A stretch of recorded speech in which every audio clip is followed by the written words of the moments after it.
Don't let them enslave you.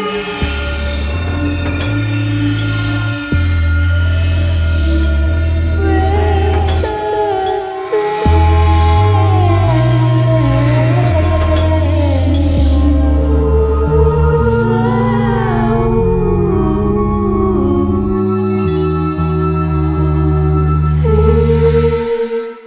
Hey everybody, welcome to Anarcast, your home for anarchy on the internet. I'm super excited. It's a person I've wanted to have on this show since the beginning of this show, starting in 2010. And by the way, we're just about to hit 50,000 subscribers on YouTube. That only took about 10 years, but of course we get massively shadow banned and all those sort of things. But super excited to have on David Icke, a person I've been following for probably about 20 years.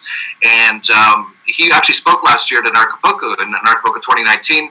We're hoping he might be able to come back next year, but he's incredibly busy. He just launched, or a film just came out about him called Renegade, which just a couple days ago, so super excited to have him on. And it's already topping the charts on many lists, which is awesome, because I remember the days, David, when you were really, well, not only not that well known, but also very shunned by a lot of people. And it appears like a lot of stuff has changed for you in the last few years, where you're filling up entire arenas for people wanting to hear you speak if the government allows you to.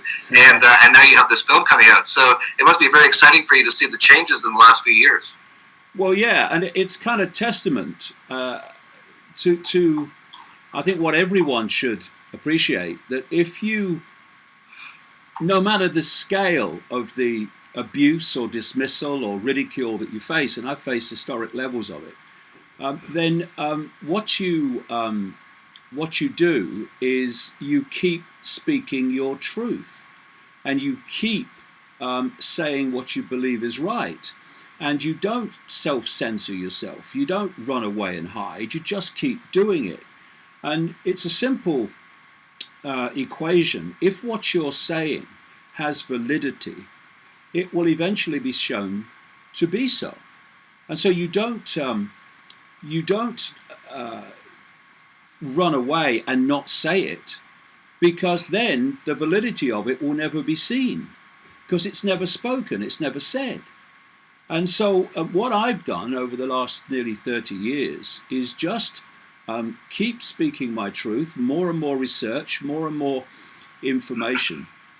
And of course, given the fact that I was talking about something that was planned to happen, at some point it was obviously going to happen if what I say was true. And what's really turned vast numbers of people to my work, including the people who made the film being interested, is that what I wrote and said in the 1990s is now happening and being read on the television news. All this censorship that's going on, the Orwellian state, the centralization of power, the cashless society, and a stream of things that I wrote about in the 1990s are happening. And that's what gives you credibility with people, if you like. They say, well, hold on a minute, this guy said this was going to happen. And like I say, if you didn't say it in the first place, because at that time you were just going to get ridicule and abuse, then this unveiling, this change of attitude to me would never happen. Because if I said, oh, well, I knew about that. Yeah, of course you did. But it's actually in books 25 years ago. And therefore, it's testament to the fact that if you keep going, you keep speaking your truth, and you don't just become attached to the fact that people have a go at you.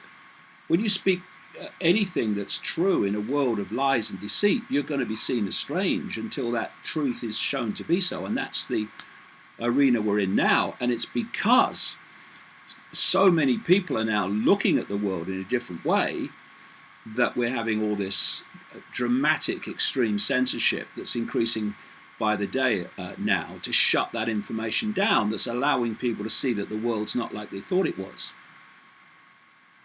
Yeah, absolutely. I've actually seen the very same thing that you've seen. I started a lot after you, and in many ways I kind of followed in your footsteps. And I remember watching you, and many people did, by the way, and I remember watching you years ago, decades ago, and I was just starting to wake up, and I was like, wow, this guy's got a lot of interesting ideas. Some of them seem a bit crazy, but the ideas are really interesting. And as you pointed out, as time goes on, you're like, hey, wait, he was right about that. He's right about that. And the same thing has kind of occurred with me. I started around 2000 waking up. The first thing that woke me up was the financial crash in 2000. It made me lose hundreds of millions of dollars in the internet company that I had started. And I read the book The Creature from Jekyll Island by G. Edward Griffin, who was also at Acapulco last year. And it showed me how the central banking system actually works, not what we're told how it works, or even no one even knows how it works. And I looked into that. And then right after that was 9/11. And I looked into that and I was like, hey, that's not at all what they said it was on the television programming. And I remember even back then, in 2004, you go to a cocktail party, you just mention, hey, it wasn't some guys in caves in Afghanistan. Like, it's ridiculous. You can't knock down 3 buildings with 2 planes at free fall speed. It's actually physically impossible. And people used to think I was pretty crazy. But the same as you, I just kept saying, what I believed was true, and over time, a lot of people just started waking up to the point now where I rarely go anywhere where most people don't know that 9/11 wasn't what they said it was on the television programming. So it's like you say, it just keeps speaking your truth, and that's really what the culture wants us to do, isn't it? Is to stay in our box, go to our government indoctrination camps, memorize the propaganda, repeat it, and don't ever say what you really think, right? Because that's very dangerous to the system. Well, it's very simple, the process. The whole bottom line of this manipulation and suppression of humanity is control of perception. If you control perception, you control everything, because people's behavior comes from their perception of a situation or life or whatever. And perception comes from information received. And so if you can control the information that people receive, then you are going to a very large extent download and form their perceptions. So if you look at a human life, from the earliest age, the smallest child is being influenced, first of all, by the parents, who've been overwhelmingly influenced by this information control that the child is about to go through. Then very quickly, within a ludicrously short time, they go to school, and throughout their formative years, 5 days a week, they are in school, in college, in university, where authority figures are telling them what to believe, what not to believe, what is, what isn't, how things are not. In the school years, they're being told when they can eat, when they can talk, when they can go to the toilet, which is preparing them not only for a perceptual prison for the rest of their life, but it's also preparing them to follow and accept and obey authority for the rest of their life, because that's what's ingrained in them from the start. And of course, if you're a child at school and you start to challenge authority or question what you're told, then you're a disruptive influence in the classroom, and they'll get the Ritalin out or something. So it's basically a lifetime, a human lifetime is a download of a certain perceptual state, which I call the postage stamp consensus, because it's so narrow in its sense of the possible. And if you then step off that postage stamp, then you get the treatment, you get the ridicule, you get the abuse, and now you get the censorship. And I've been saying for all these years that humanity laughs at sheep because they follow the one in front and just run away from the sheepdog and do what they're told. But humans have out-sheeped the sheep because we've dispensed with the sheepdog. We don't need the sheepdog to frighten people into line. People do it to each other. And so when you look at this postage stamp consensus narrow band of ridiculously narrow information, you're looking at the mass of the population keeping any dissidents, if you like, in line through ridicule, through abuse, and now through censorship. And if we're going to turn this around, then people who do start to open their minds and do start to see that the world's not like they thought it was, need to play their part, because having that awareness is a gift. And with that gift, it's a gift in a world of lies and deceit.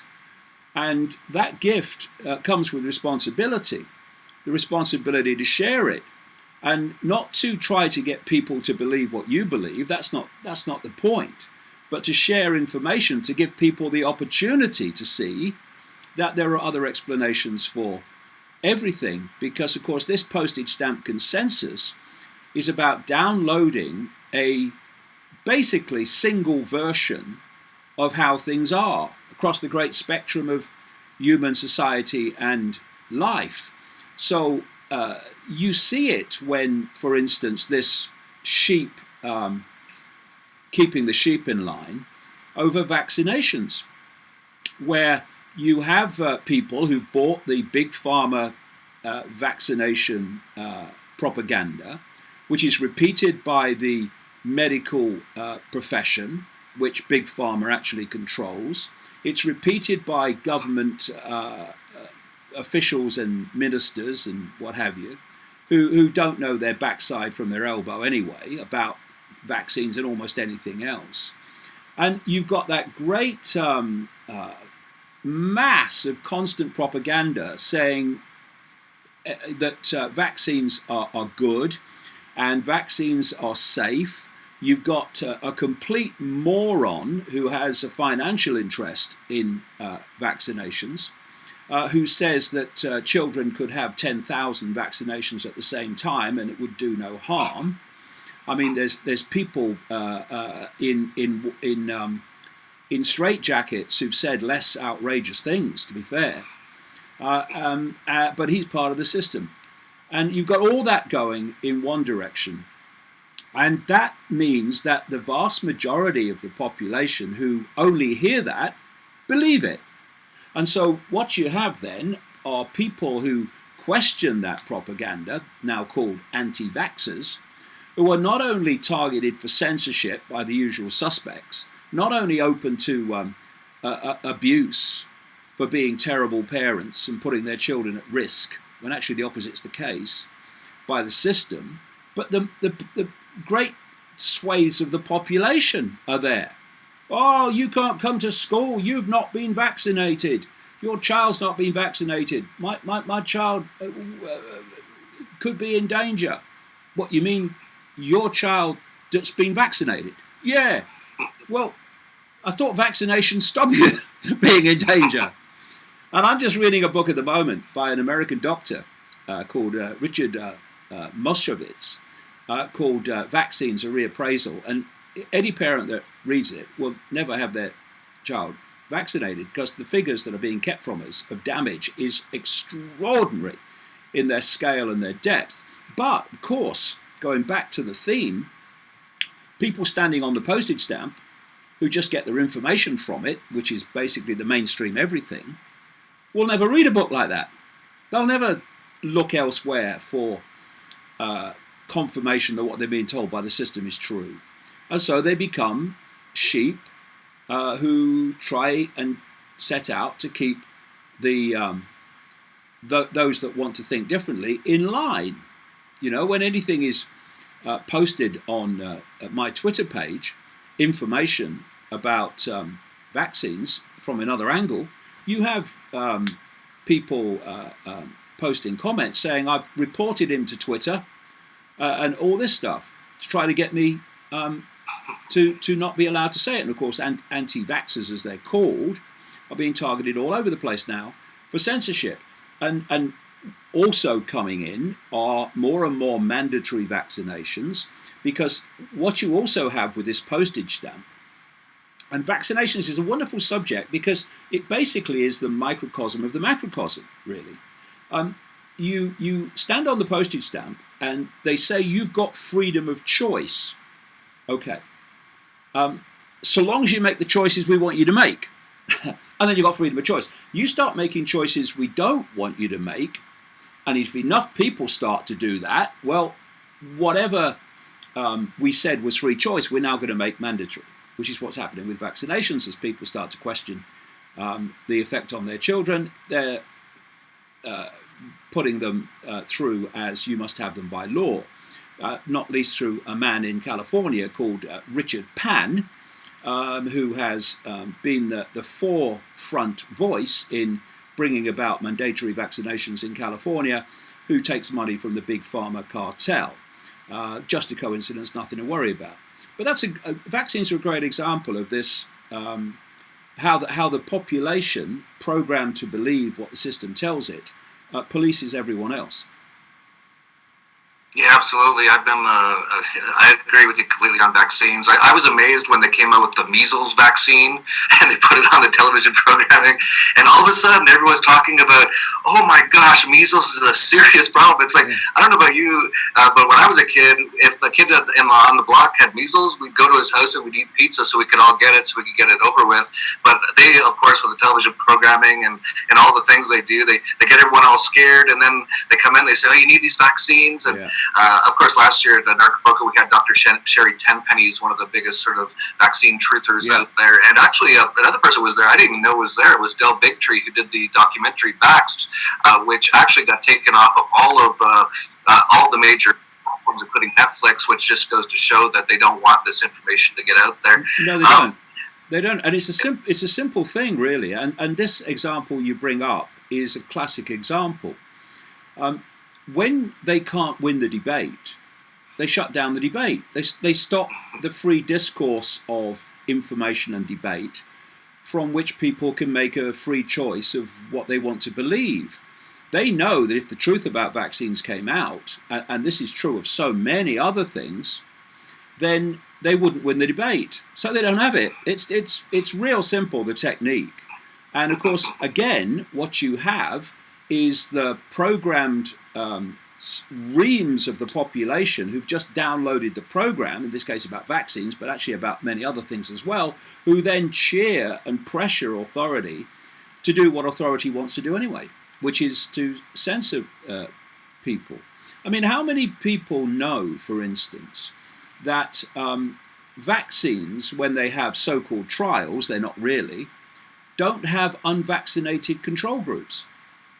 They don't have the vaccine that they're supposed to be testing, trialing, and a control group of unvaccinated people to see the difference between the two. They don't have that. They have a control group, it's not, between the vaccinated people with the vaccine they're testing and a group of other vaccinated people, which means you're not having a control group that makes any sense. Yet, if you are testing a drug, then you have a control group of people that don't take the drug. They take a placebo, because and the other thing that is kind of shocking, if people think that this is where it is and this is where it ends, is that there are hundreds of vaccines, literally hundreds, in the pipeline. And of course, what happens is, and this is another important point to emphasize. Well, people say, well, doctors know best. Or so-and-so knows best, someone in authority, but we're talking about vaccines here and drugs in general, really.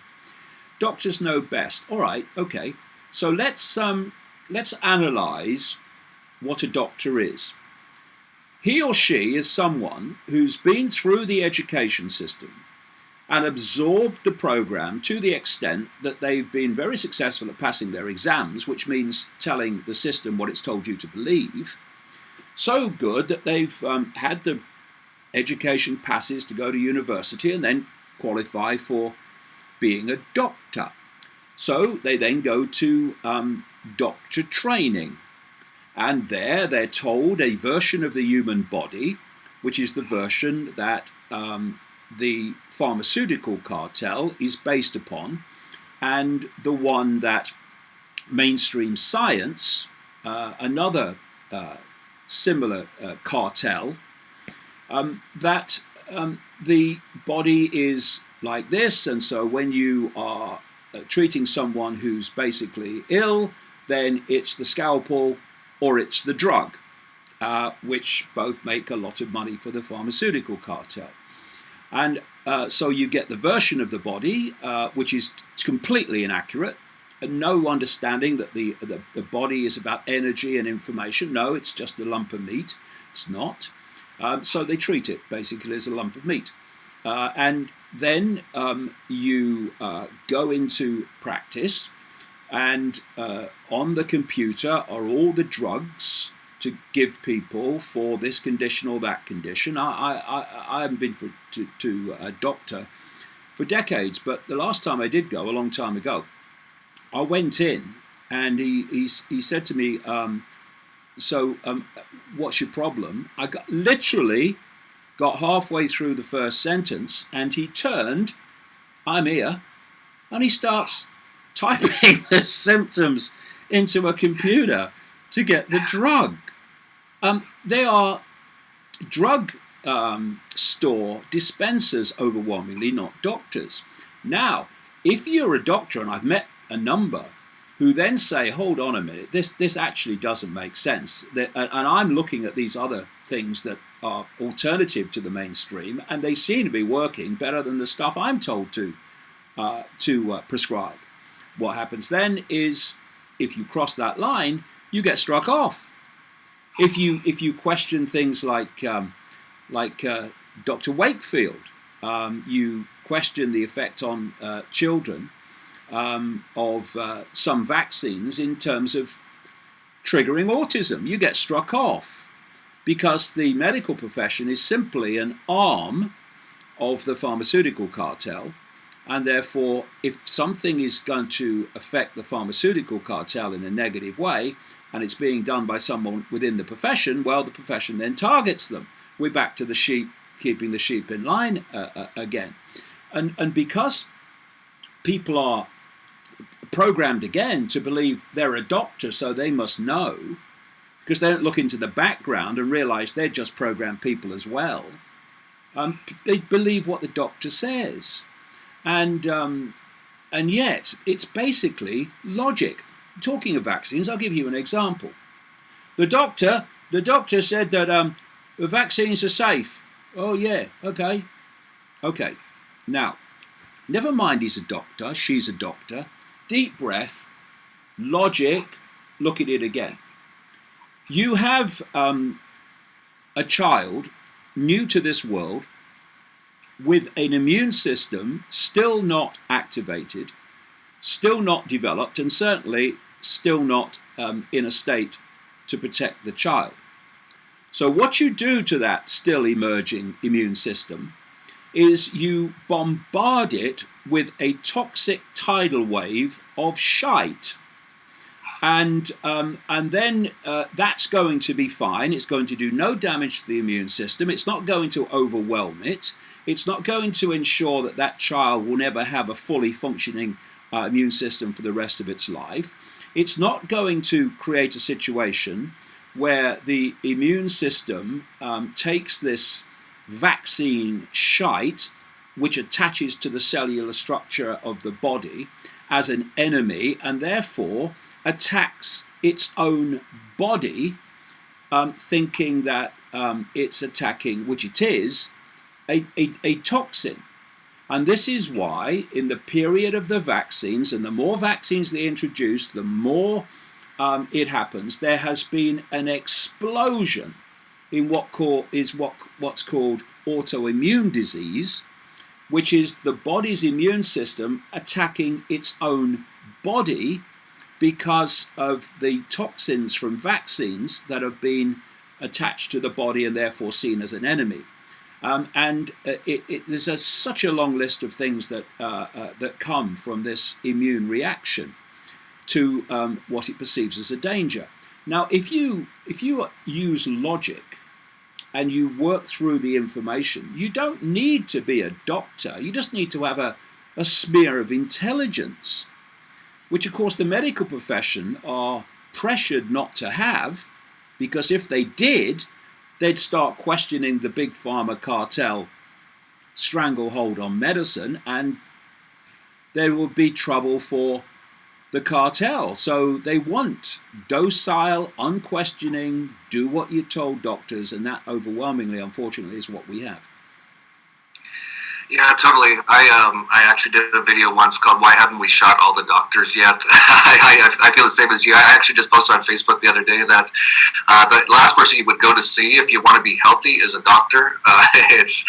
And I was actually just thinking this morning, just strangely enough, that it's so strange. I was thinking, I have like 5,000 friends on Facebook. I have thousands of friends in real life. I don't think I have one friend who's a doctor. So it's like, I wonder where these people even come from. Like, they almost seem like they're coming from a different sort of like subculture or something. And they're definitely programmed, and they're just drug dealers for the pharmaceutical cartel, as you pointed out. Well, I know there's that great. You want to make a point with it. There's that great quote, isn't there, about it's how difficult it is to get someone to see something when their income is dependent on them not seeing it, or words to that effect. And that's what you've got with the medical profession. You know, their income, their careers are dependent on them not seeing the obvious. I mean, I've got a friend who's an alternative healer of enormous skill and knowledge. And cancer doctors go to him to be treated for cancer because they won't take the treatment they prescribe for everyone else, which again is chemotherapy, a poison, or the scalpel. So there are many doctors that know it's a nonsense, or great chunks of it are nonsense, but they still prescribe it to their unsuspecting patients because their career depends upon it. How they sleep at night, I don't know, like a baby, some of them, but others don't, I think, because there's a lot of depression, certainly in this country, a lot of depression among doctors. It's very high in that profession. And I can understand why, because if you've got half an ounce of intelligence and you see what's happening and your part in it, then how do you live with yourself? It must be difficult.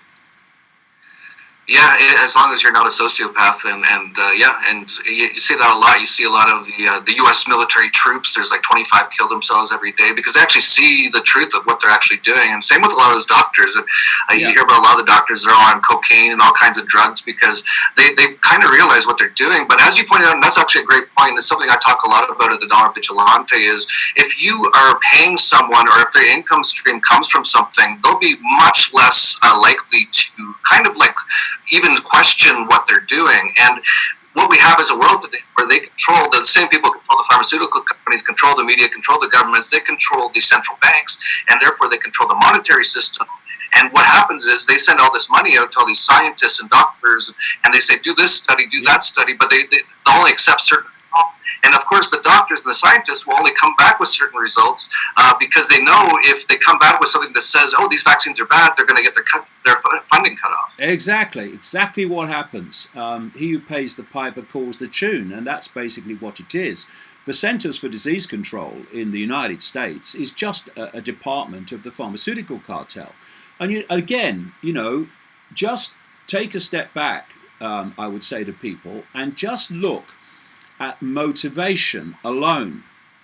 We're being asked to believe that a pharmaceutical cartel, which gives evil a bad name, I would suggest, is interested in making people well when it gets its vast fortunes from people being sick. It has no interest in people being well. It has no interest in preventative medicine. It's no interest in the toxins in food that lead to ill health, which then gives the pharmaceutical cartel more customers. Any sane system of health, as we're discussing here, would say not how do we treat ill health, but how do we stop ill health happening in the first place. So what's the cause?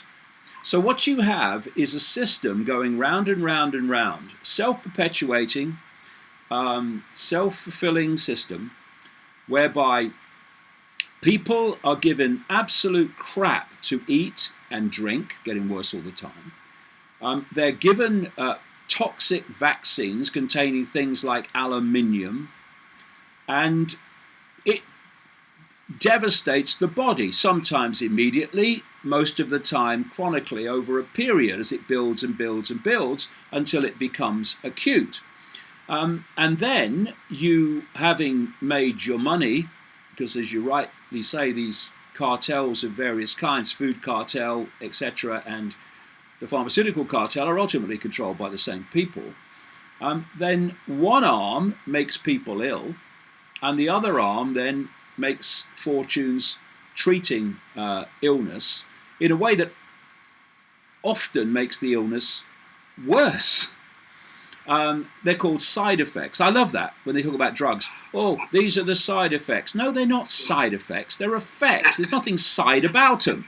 They're an effect just as much as the one you're claiming to sell the drug on. And, you know, I love it in America, because in America you have you must have laws that say you must list the side effects in adverts.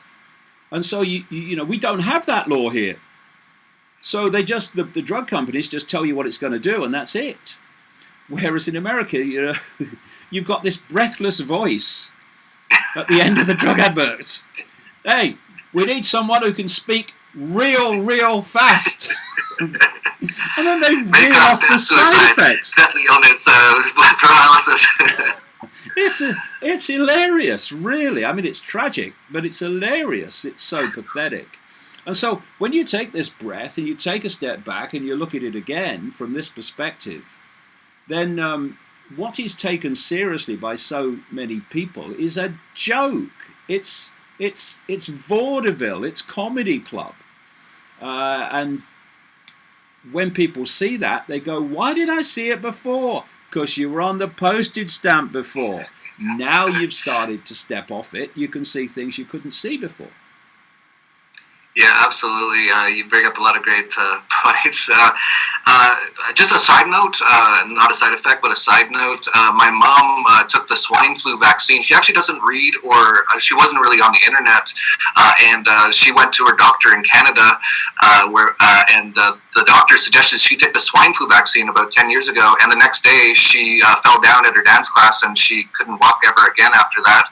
And I told her to go back to the doctor. This is back 10 years ago, and I was kind of stupid. And she said, well, it's Canada, it's a socialized healthcare system, so I have to wait a few months. So she waited a few months, went back, and said, hey, after you gave me that swine flu vaccine, I can't walk anymore. I'm in a wheelchair now. And he just went, this is what she said. He said, well, that just happens sometimes. It's like, holy cow, like all the responses. It's like, unbelievable. That just happens sometimes. The other thing they do with vaccines, which is very relevant to the case you've just mentioned, is their reporting period, where they accept a possibility that the vaccine might be the cause, is so short that anything beyond it, and most autoimmune diseases take longer than this reporting period to develop, then it's just dismissed that it's anything to do with the vaccine. Basically, if you look at the way that this works, unless you have pretty much an instant and dramatic reaction to the vaccine, you've got a very limited chance of the system accepting that the vaccine is the cause of whatever the problem is. This is the great line, you come across it, it's a coincidence. I mean, how many people know, even in the United States, that since the late 1980s, the pharmaceutical companies have been immune by law from being sued for vaccine damage. It's now done through a vaccine court that has very, very limited rules on what can be considered a vaccine-caused problem. And brain damage, of course, is another one, which is related to the autoimmune system as well. But how many people know that? Because all they've done is got their information from the system, which won't tell them any of this. Yeah, absolutely. I know you have so many things to do. I know you're so busy. I really appreciate you coming on. I want to ask you a bit of a personal question here, maybe to finish off, because, well, a few things. You just mentioned how it's laughable, a lot of these things, and in my progression from kind of waking up, or I guess you call it going off the postage stamp, or I call it, breaking away from the brainwashing or the programming or whatever it is. Over the years, I used to be kind of angry about a lot of stuff, and now I more laugh at it than anything. And I saw that you were just doing that as well. It's like, it's sad, it's heinous or horrific what we're talking about, but at the same time, it's hilarious. Like, having these guys read these side effects off so fast and all that kind of stuff. And another kind of side point to that is that you were like one of the first people who really came out and started talking about a lot of these things. And I know when I first started coming out around 2003, 4, 5, it was really difficult to, even for me, and a lot of people are surprised to hear this now, years later, because I'm so outspoken now, but after years of doing this, I'm fine with doing it now. But back in 2010, if I was going to write something that was pretty out there, like people hadn't heard this before, and it was very anti-system, I'd have to have a few glasses of wine, and I'd hit enter on my blog and go, oh man, people are going to think I'm crazy, but this is what I actually believe. But it was so much easier because people like yourselves have been doing it earlier, but you didn't really have anyone before you doing that. So I guess my question in two parts is, was it really hard for you at the beginning to come out about a lot of these things, and has it become easier over the years, and has your opinion changed from being more angry to just more kind of like laughing at it, because that's sort of how I've changed over the years? Yeah, well, two things. First of all, the hardest part for me at the start was coming to terms what was happening to me and the things that were happening in my life. Once I got a grasp of where that was going and the information started flowing towards me, then I was completely at peace with it. Obviously, when you've been a television presenter with the BBC and people stop you in the street, saw you on the telly and all this stuff, and then you go in a dramatically short time to being laughed at in the street, it's quite a strange experience. But it was a great gift to me.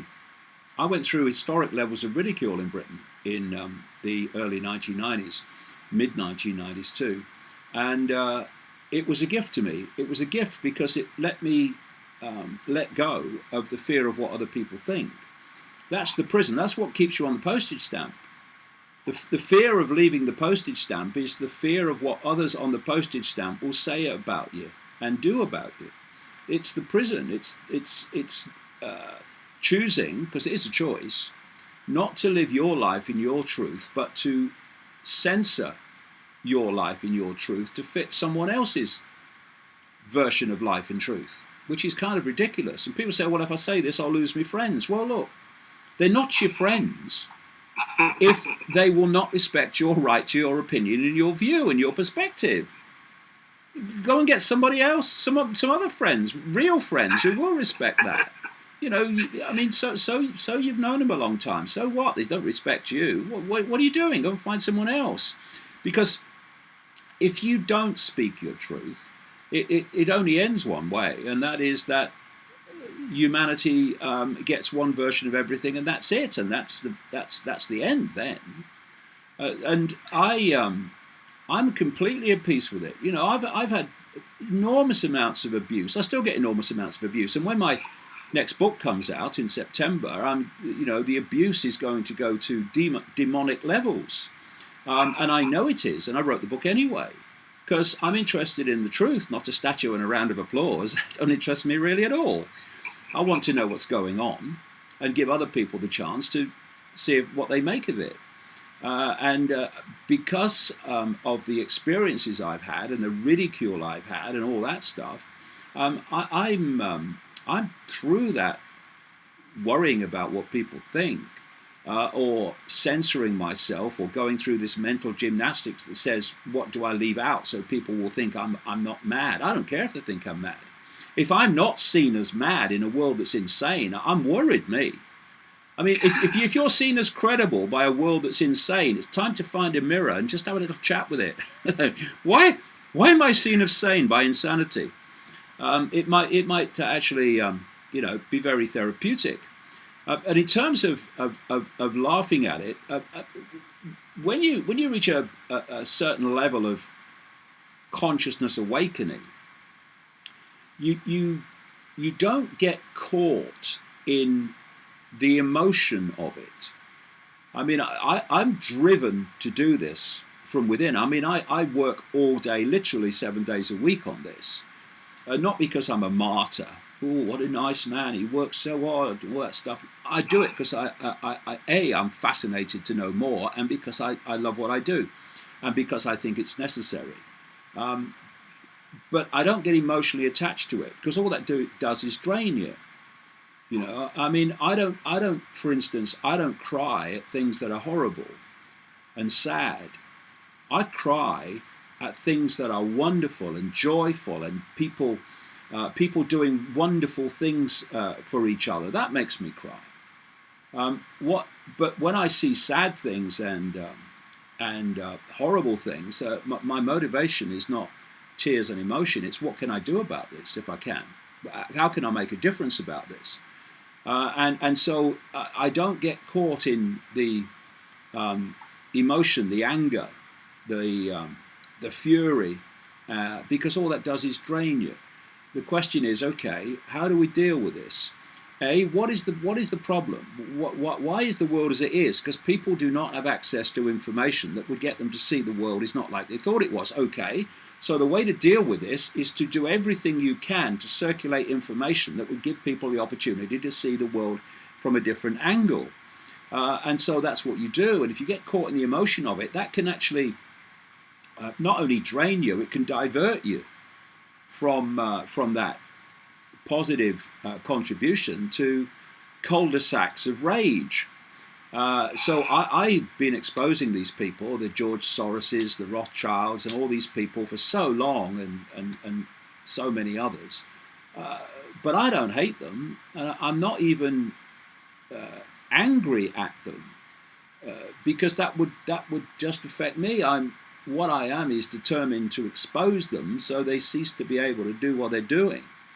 And if you do that in an unattached kind of emotional way, it's much more effective. And we have to laugh. The world is mad. The world's a vaudeville show. It's crazy. I mean, like I say, it's comedy club. So you really got to laugh sometimes at how mad it is, and also laugh at yourself, which is a thing that is very therapeutic. And that way you can make an effective contribution without being pulled into this low vibrational state of fury and rage and outrage, which I have to say, significant chunks of the alternative media are.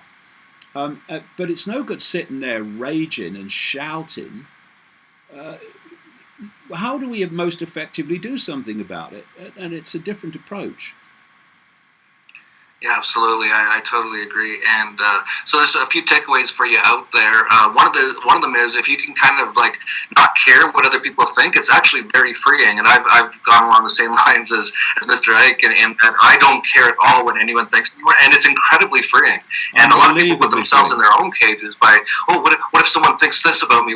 Who cares? Just be you. And if some of your ideas are wrong, just say them, and someone will give you the some facts, and then look at it and go, I was wrong on that. That's fine. None of us know everything. But if you don't say it, then we just go down this thing where we're in right now, where a lot of people don't say a lot, and there's a lot of censorship now, and we need a lot more people to speak their truth. And the other aspect to it is, that I hear from a lot of people, is they get really depressed when they hear this information, all that kind of stuff.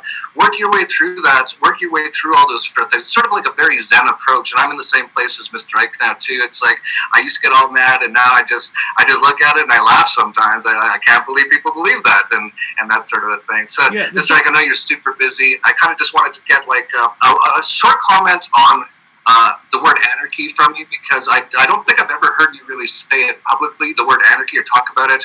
You came to Anarchapulco, you're on my show called Anarchast.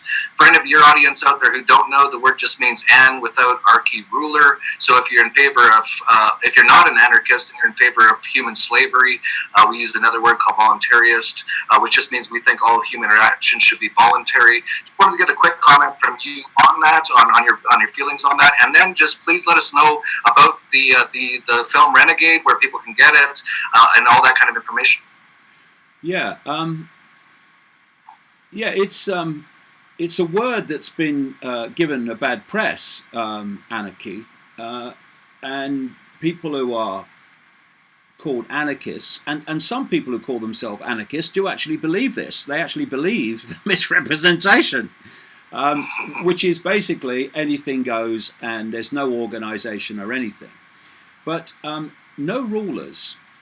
Well, are we really so stupid that we cannot organize among ourselves?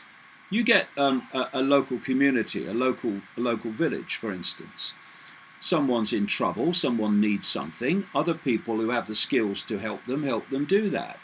You need organization, okay, well, you have a meeting and you say, look, we've got this little collective problem here, how do we deal with it? Oh, okay, well, he's got the skills to deal with it, I'll do this, I'll do that, and it's done.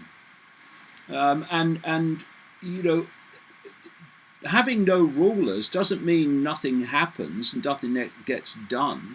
It just means that there's no hierarchy of top-down imposition. And of course, they want to give that perspective a bad name because the whole structure of human control is based on hierarchy, where the few at the top dictate on the pyramid of hierarchy to the vast majority at the bottom. And if we stopped competing with each other, I mean, I don't have anything against competing in sport. It can help to increase performance and possibility, yeah, but competing with each other on the everyday run of life and start cooperating with each other, we live in a very different world. But of course, the system always wants us to compete with. You have to compete, you have to compete, you have to compete. No, you don't. If we cooperate, then if I've got skills, I can help someone. If they've got skills, they can help me. Without having to have some authority dictating. Because, I mean, you look at money alone. If you look at a community, any community, whether it's a large community or a small community, you will have people who need things done. Often very basic things done to help them out of trouble or whatever. And in that community are people who have the skills to do that.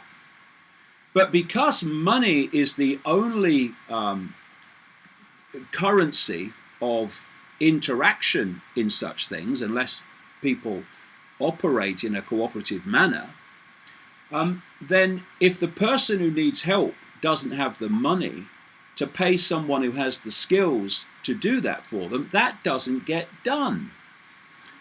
So if we could go into a society very much locally based, I would say, where people cooperate with each other without anyone being the boss, we'd live in a very different world, and funnily enough, far from nothing getting done, vast amounts more would get done that needs to happen.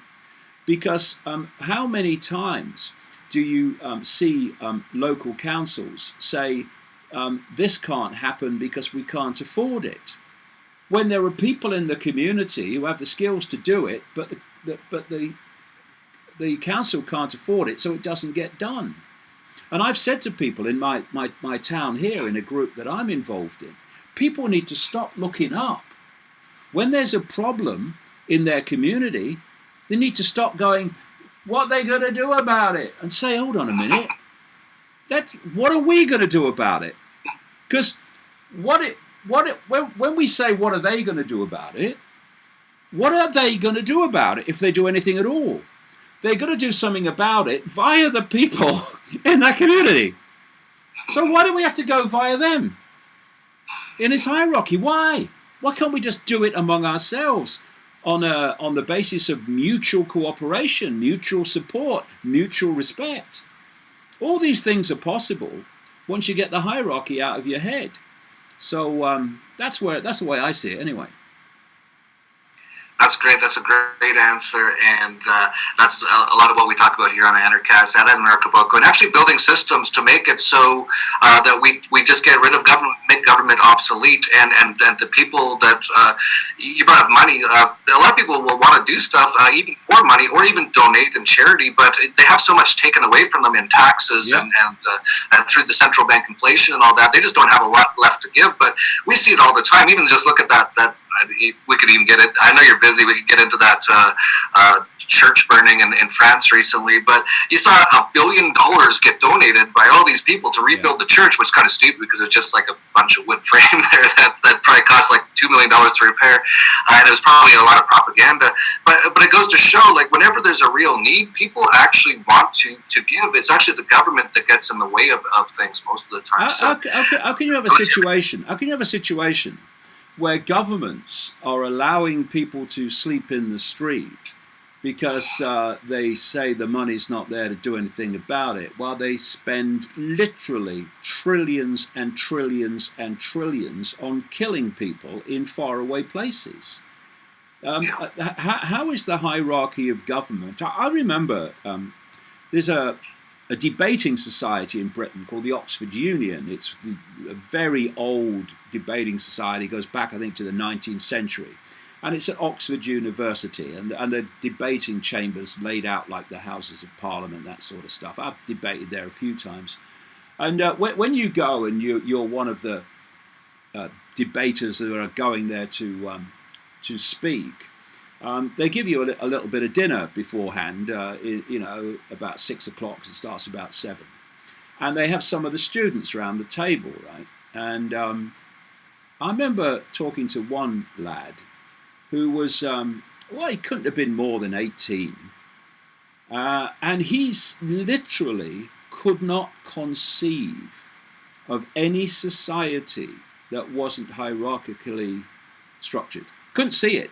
He had no ability at that time, anyway, to process that information into any kind of society that wasn't top-down structured. And that's what the program does. It tells you there's one way to do everything when there's multiple ways to do things, if we only step back and look at it. So I'm all for, and always have been, even before I had this awakening when I was in environmental politics and stuff in the 1980s. This was my philosophy then. Instead of centralizing power, we need to decentralize power, because the more you centralize power, the fewer people have their hands on the power. The more you diversify power down to communities to dictate and decide what happens in their own communities, there's so many points of decision making, no central cabal can possibly dictate events. It's through centralization of power, globalization and all these things, that the structure has been created globally to allow the few to control the many. That's why, and if you want to find a solution to something, well, instead of finding a solution, remove the cause of the problem. And if the cause of the problem, and it clearly is incessant centralization of power now on a global level, then removing the cause of the problem is to devolve power away from the center into the hands of people, where people affected by decisions are the ones that make the decisions. And that increasingly doesn't happen, and that's why bad decisions for people are constantly made. Absolutely. That's fantastic to hear, because when I invited you to Anarchapulco, I had a few people go, is he even an anarchist? He's never even said the word anarchy before. And I was like, I've listened to him for 20 years. I've never heard him say anything that wasn't anarchist. I wasn't basically talking about what you just said about decentralization, taking the power back to the people, getting it away from a top-down sort of government-controlled, forced, violent system, that sort of thing. But you just never used the word. And the other I was quite surprised. We had a few people, not many, because we have a very open-minded and very intelligent sort of community, but a few people were like, I'm not going to Anarchapulco, you've got David Icke, I always love this, I heard he's a Nazi, or I heard that he thinks there's shape-shifting lizard people everywhere. It's like, well, have you actually really heard what he's actually had to say, and they hadn't. And then after you came, everyone loved it. So I know you're gonna be super busy next year, but if you do come back, we'd love to have you. And I know you wanted to keep this short, but I knew you couldn't. I knew that just knowing you that we wouldn't be able to keep this as short as you wanted. But I did give you the opportunity a few times now to cut it off. But if you do want to say anything else, please go ahead. I have all the time in the world for you. And if not, just let us know about the film Renegade and where people can check it out. Okay. And anything else you want people to know about your books or anything else. Well, I'll just say one thing before I mention the film, and that is it's an extraordinary experience. Like I've been in this for 30 years now, and there weren't many. There wasn't an alternative media when I started out. There just wasn't. But it's extraordinary to see so many people in or within the arena of the alternative media who perceive themselves to be open-minded and awake when they actually aren't. You know, taking one belief system, rigid belief system, and like the postage stamp, and believing it rigidly, and then saying, oh, well, I'm going to question this, and then taking on another belief system, which you believe in rigidly, and like the old belief system, repels all borders as opposed to other possibilities, is not awakening, it's moving the bubble and changing the bubble, but it's still a bubble. The Greek philosopher Socrates is quoted as saying, wisdom is knowing how little we know. And that philosophy keeps your mind constantly open to other possibilities. To say, he says this, so, what about asking another question? Is it true? Is it true? What this guy's saying that sounds so mad, is it true? No, it can't be true. It's so crazy. But you, in the bubble part of the alternative media, say to those still fully fledged on the postage stamp, open your mind to other possibilities. And here you are now saying that you're not going to come to an event because this person's coming because he's saying this and it can't be true. And you've not researched what he's saying any more than these on the postage stamp have researched what you're saying. In other words, you've moved the goalpost, but you've not left the arena. And so I see this all the time. And, you know, when you break down how much of reality that we can see, the size of the planet, a billionth of a pinhead compared with the projected size of the universe, a universe that has now estimates of up to 2 trillion galaxies within it, the idea that you can just say, he's saying that, so it's mad, so it can't be true, is insane. And people need to hear that to shake them out of this alternative bubble that they live in. You know, it's kind of ironic that I get as much abuse from parts of the alternative media and so-called awakened people as I do from the mainstream, because I don't have a limit to where I'll go. Information decides that, not preconceived idea. And if you look at this whole concept of preconceived idea, the postage stamp is a preconceived idea from a download of programming. And then people in the alternative media who think they know it all, instead of wisdom is knowing how little we know, they are looking at me in the same way. They have a preconceived idea of how things are, and thus they dismiss anything outside of that. It's basically the same thing, only from a slightly different perspective. And what happens, of course, is that when you have a limitation of possibility, like a limitation of the nature of reality, you won't go there, because if what is said to be true about the nature of reality, then basically my religious belief system is in pieces on the floor. So I'm not going there, because if I go there, there's a chance that my belief system will come under question. And you stay only basically in the world of the five senses. What happens in the end is you run out of perceived solutions to a problem. You're not seeing reality as expression of mind, so that when mind changes, reality changes. You're not buying that. Fair enough, you have a right to do that. But if you don't, and you think you're basically working on the fact that the world is solid and everything's apart from everything else, which quantum physics destroyed a long time ago, but never mind. People, believe that anyway. Then your limits to how to respond to what you have perceived is a conspiracy are basically stockpiling weapons to have a shootout with the enemy at some point, or backing some politician believing that a rigged system will somehow produce a genuine national leader. Hence you have the chunks of the alternative media that supported Trump, and in some extent, some considerable extent, I would suggest, helped to get him elected. When he's just another here today, gone tomorrow politician who wants to drain the swamp by putting the swamp dweller of swamp dwellers, John Bolton, in charge of his foreign policy.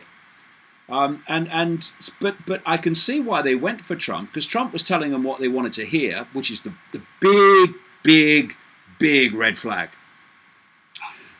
The greatest form of mind control, perceptual control, is telling people what they want to hear, because they're already halfway there, because they want it to be true. When you tell people what they don't want to hear, you get abuse and ridicule. But it may be what they need to hear. So, is a politician going to stand up who wants to get elected and tell you what you don't want to hear? Oof, no way. So they got told what they want to hear. They believed it because they wanted it to be true.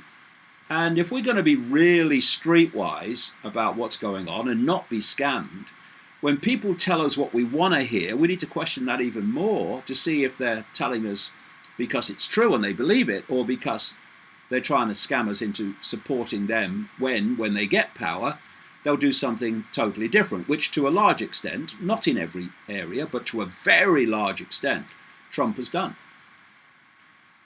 Yeah, absolutely. He's refilled the swamp, and Yeah, I knew that was going to happen. And I just say we need to just walk away from all these systems. Take our power back. Stop just paying attention to these people, and turn off the television. That statement about you, that it's an oblong box that is in your living room that is hypnotizing you. I thought you were kind of, when you first said it and I first heard it like 10, 15 years ago, I thought you're kind of like using like a metaphor or something.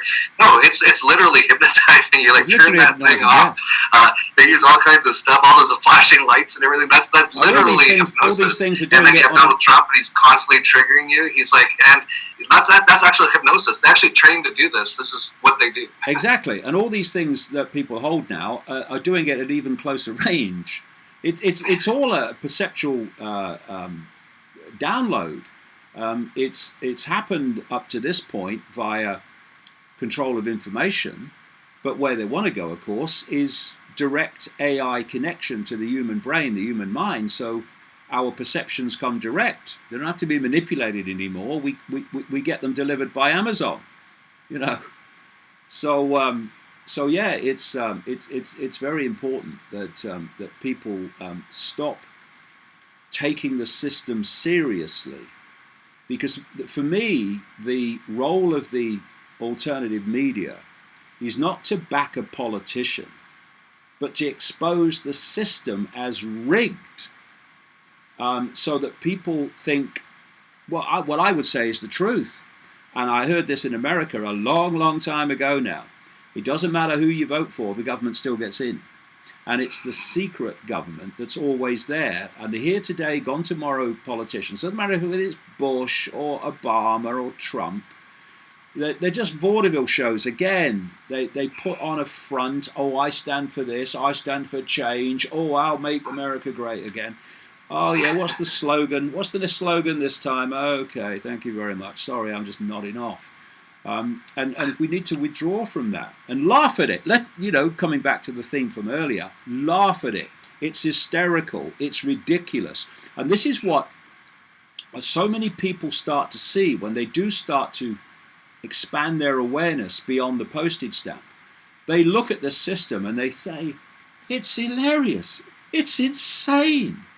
People believe that because it is ludicrous. It is ludicrous. It's literally like standing on the side of a field, leaning against the fence, watching I've seen this happen, watching a vast flock of sheep following a guy with a shepherd with a stick.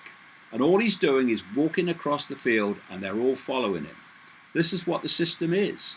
And the shepherd needs to, first of all, be identified and then sent into early retirement as early as possible, because the sheep don't really need the shepherd.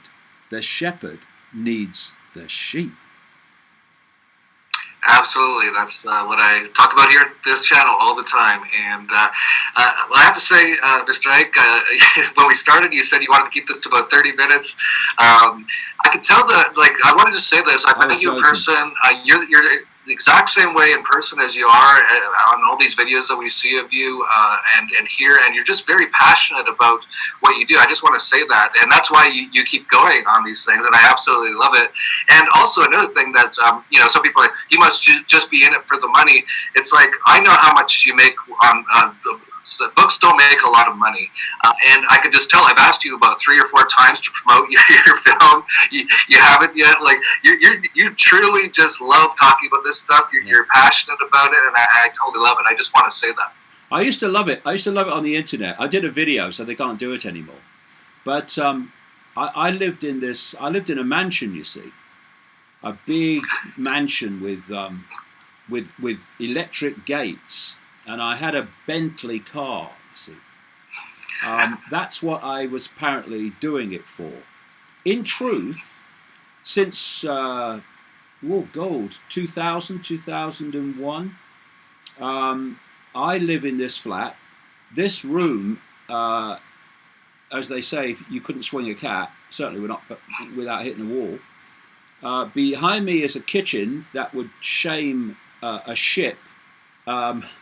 It's a galley kitchen. The other side is a bedroom, and then there's a corridor, a very short corridor into my lounge, and there's a bathroom just off the corridor, and that's where I live, and that's where I've lived now since around the turn of the millennium. And that's not to say he's so good, he is, look, he only lives in a little flat. I do it because I want to. Because if I had a garden and I had a big house, all that stuff, then it would need upkeep. And that upkeep would take time that I want to spend doing what I do.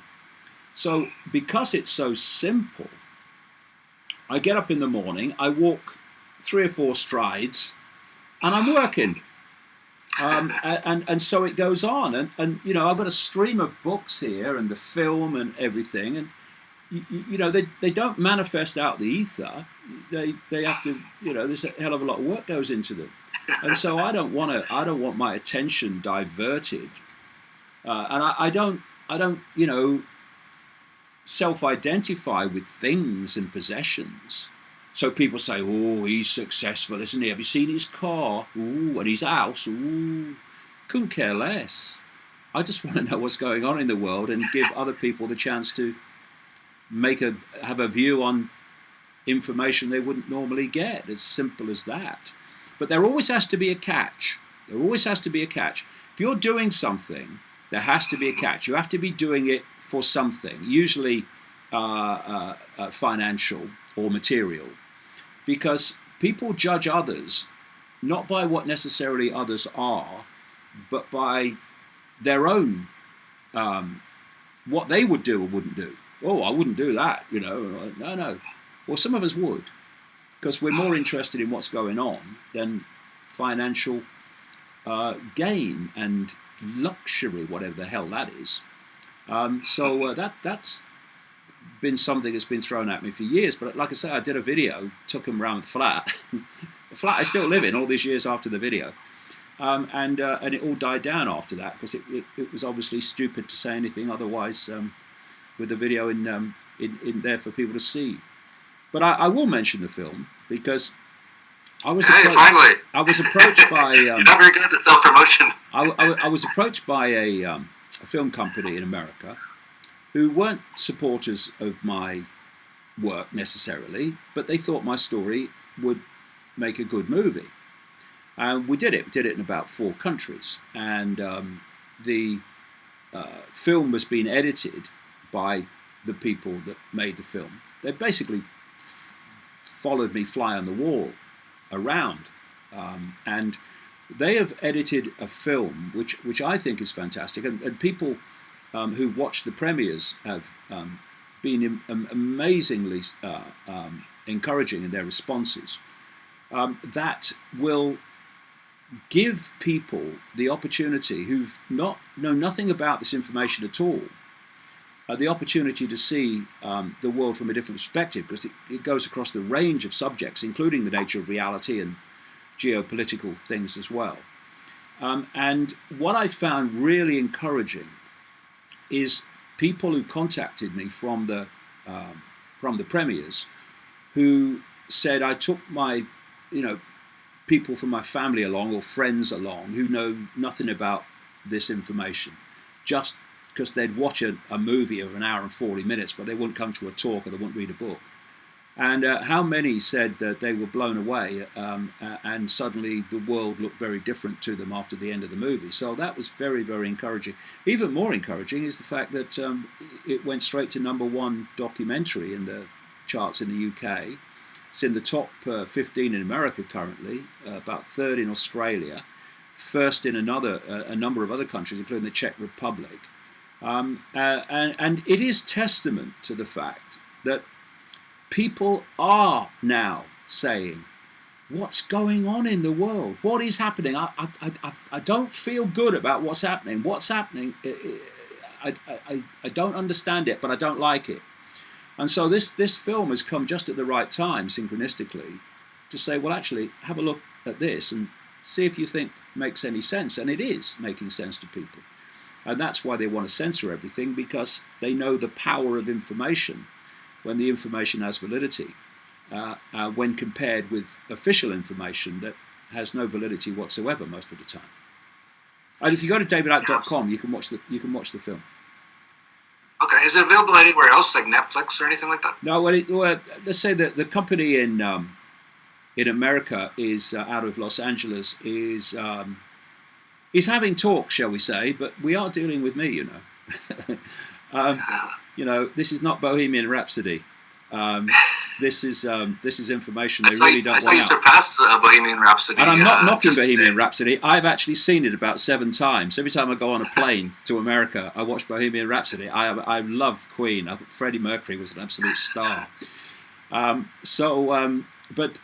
obviously there are many forces that don't want the information I'm putting out circulating. But no, you can get it through davidicke.com at the moment, and on, I think it's iTunes. And then we'll see where it goes from there. That's great. I haven't seen it yet myself. It just came out a few days ago, and I rarely watch anything. I just literally don't watch anything on television or Netflix or anything, but this will be definitely one that I'll be watching as soon as I can. We'll put the links to it down below. So many contributions you've done through your research over decades now. Just want to thank you again for everything you've done. As you mentioned, it's not easy writing those books. I've tried to write a few books myself. It is not easy. Maybe I should get a smaller flat than I have here. in Mexico. Any final words, David, or should we leave it at that? Well, I think I say I've really enjoyed this chat, and I do enjoy talking about this information, especially when it goes into many and various places, because they are trying to shut it down quite demonstrably, and so we have to shout even louder when they do that. So every opportunity that I have time to do, I will do, while those opportunities continue to exist. And if we don't have it, and if people do not run away, well, they can't silence us. They might be able to silence some of the vehicles for it, but they won't be able to silence us in general. The more people speak out, the only way they can censor everything is if people start running away. And that road has got a very predictable end. It's a big wall, from which, after which, there's nowhere else to run. And at that time, people will not see any information of any kind that the system doesn't endorse and allow. That's where this is heading, and it can only go there if people give up their right to the most basic freedom on which all other freedoms depend: freedom of speech, freedom of expression, freedom of opinion. Don't let them shut you up, because that's exactly what they want you to do. Yeah, absolutely. And that's what we're doing with our communities in Acapulco, trying to build out all sorts of systems where they can't shut it down. That's the whole point of cryptocurrencies. All these things, all started by anarchists, trying to make it so that we create systems they can't shut down and make their systems obsolete. And just yesterday, people like Dan Dix, who you know, Press for Truth, just got demonetized on YouTube, a number of others. Every day they're censoring. You've been shut out of different countries. Yeah. I believe one of your movie premieres, I saw Luke Radowski was there, a good friend of mine, and you had to move because they canceled it at one place. Right. And they're trying to stop it, but they can't, because enough people are waking up. But the real key is that all of us need to do something. You can't just sit there and do nothing and hope everything works out. You have to at least speak up. You have to do things like share these videos, like these videos, talk to your friends, get out and do something. We actually have to take action. But if you do, the power of each individual is absolutely massive, and they know that, and they're scared of that, and that's why they're trying to censor everything and shut everything down. So exactly, I see you want to say something again there, David. I don't think we'll ever end this conversation. I can talk to you for hours. There's 7.7 billion people in the world. At the core of the core of the core of the core of this conspiracy, you probably get me one room.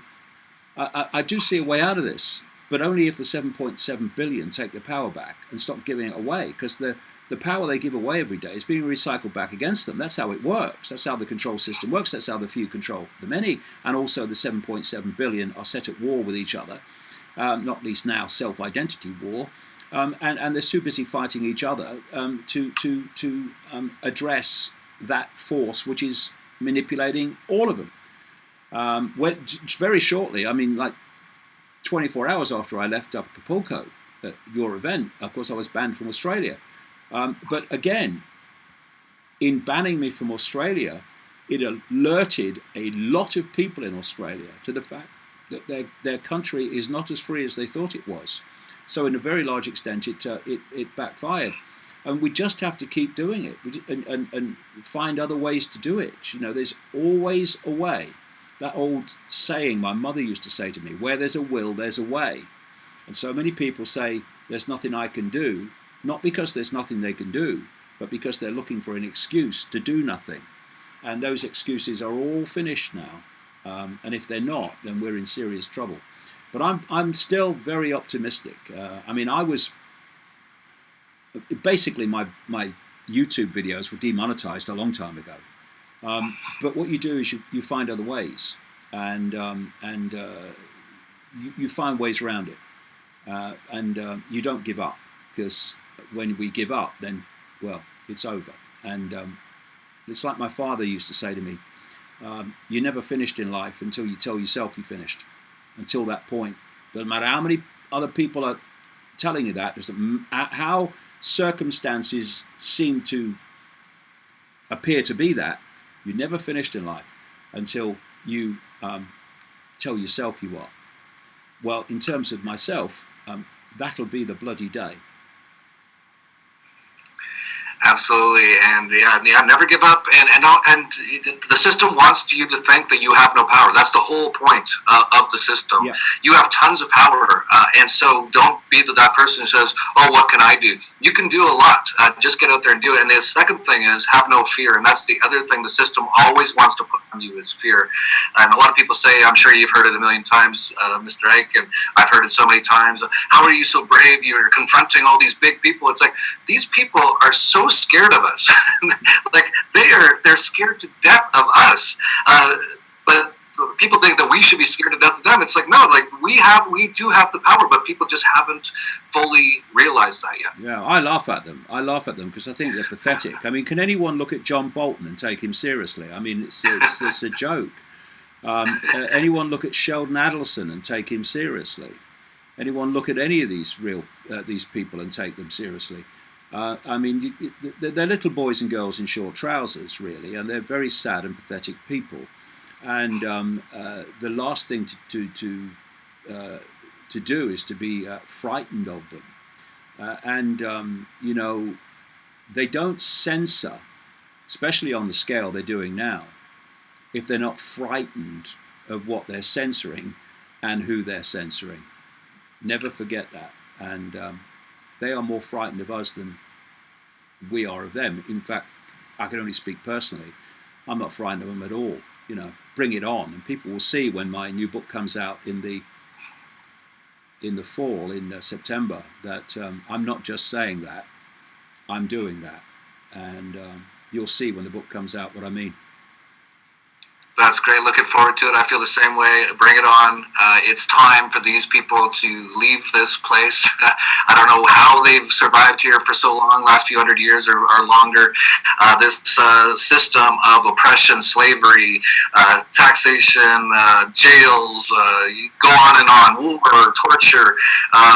This needs to end, and it all starts with you just waking up. So definitely check out Renegade with David Icke. We'll have the links to that down below. Check out all his books; they're all awesome. Looking forward to the one coming out in September.